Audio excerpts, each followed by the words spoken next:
Hello everyone, Radhe Radhe. आप सभी का हमारे चैनल में बहुत बहुत स्वागत है। आज मैं आप सभी के साथ शेयर करने वाली हूँ इंदिरा एकादशी की पूजा कैसे की जाती है। जी हाँ, बिल्कुल पितृपक्ष में जो एकादशी पड़ती है उस एकादशी पर आपको किस तरह से पूजा करनी है।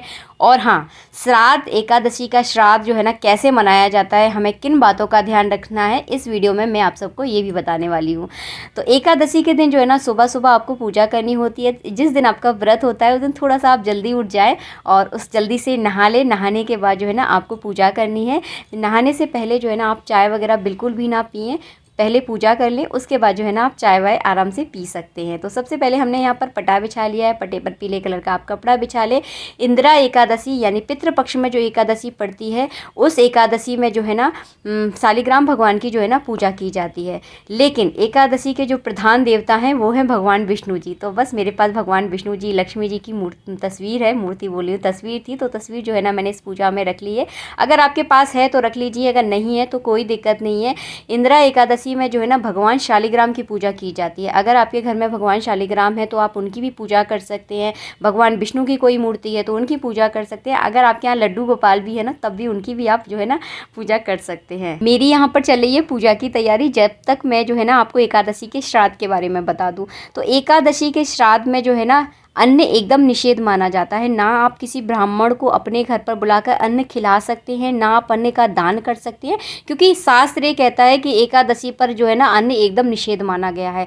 अगर आपके पितरों का श्राद्ध अगर एकादशी यानी 11 के दिन पड़ता है तो आप जो है ना ऐसा कर सकते हैं कि 12 के दिन जो है ना उस श्राद्ध को आप बना सकते हैं। आप 12 पर जो है ना एकादशी का श्राद्ध बना लीजिए, ब्राह्मणों को भोजन करवाइए, क्योंकि श्राद्ध में जो है ना भोजन की प्रधानता है। भोजन ही जो है ना श्राद्ध में करवाया जाता है। अगर एक ऑप्शन और है आपके पास, अगर आप चाहते हैं नहीं हमारे पितरों का श्राद्ध तो एकादशी पर ही पड़ता है और हम एकादशी पर ही जो है ना श्राद्ध मनाना चाहते हैं, एकादशी के दिन ब्राह्मणों को बुलाकर जो है ना आप अपने घर पर फलार करवाएं। उन्हें भोजन बिल्कुल भी ना दें, क्योंकि एकादशी पर भोजन खिलाने का जो है ना महापाप माना गया है। तो आप बिल्कुल ऐसा, ये गलती जो है ना आपको बिल्कुल भी नहीं करनी है।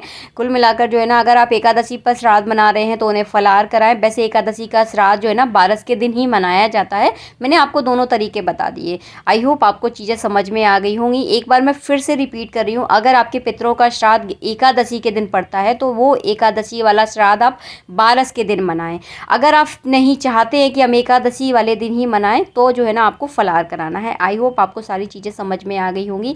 यहाँ पर देखिए हमने यहाँ पर पूजा की तैयारी भी कर ली है। ये हैं भगवान शालिग्राम जो कि हमारे घर के मंदिर में सालों से विराजमान है। बहुत सारे लोग पूछते हैं दीदी आपने भगवान शालिग्राम की मूर्ति कहाँ से ली है, तो मुझे भी नहीं पता। जिस दिन से मैं अपने ससुराल में ब्याह कर आई हूँ तब से जो है ना ये शालिग्राम भगवान की मूर्ति मैंने अपने घर में देखी है। इनकी मैं रोज़ पूजा करती हूँ, क्योंकि पंडित जी जो है ना ज़्यादातर बाहर रहते हैं। और भगवान शालिग्राम को जब आप अपने घर में रखते हैं तो इनकी डेली सेवा करना, इनको डेली स्नान कराना बहुत ज़्यादा ज़रूरी हो जाता है।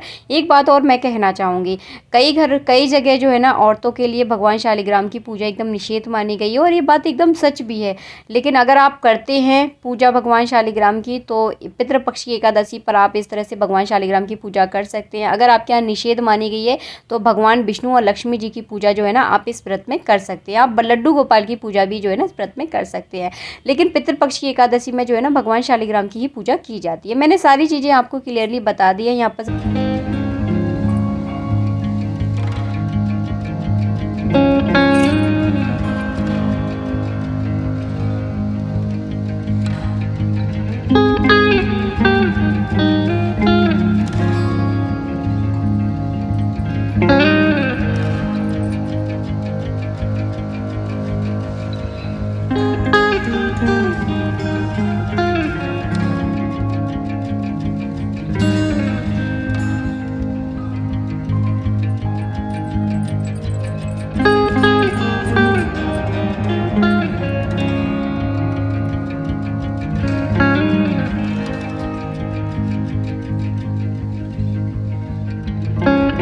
भगवान को स्नान कराने के बाद मैंने अंग पोषण किया, उसके बाद बढ़िया सा मैंने इत्र लगाया। और हाँ, भगवान शालिग्राम को आप डेली इत्र ज़रूर लगाएं, बहुत ज़्यादा ज़रूरी होता है।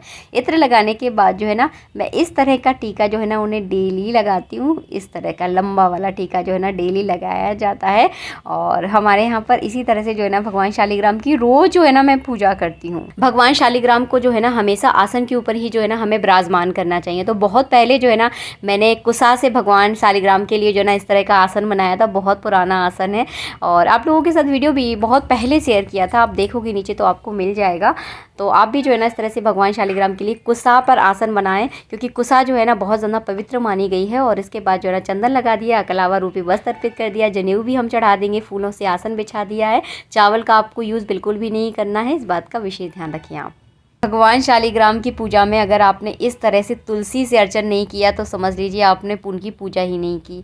तो ये कार्य जो है ना करना बहुत ज़्यादा ज़रूरी होता है। इसके लिए आपको एक तुलसी की अच्छी सी मंजरी तोड़ लेना है और मंजरी में से जो है ना पत्तों को थोड़ा सा अलग अलग कर ले आप।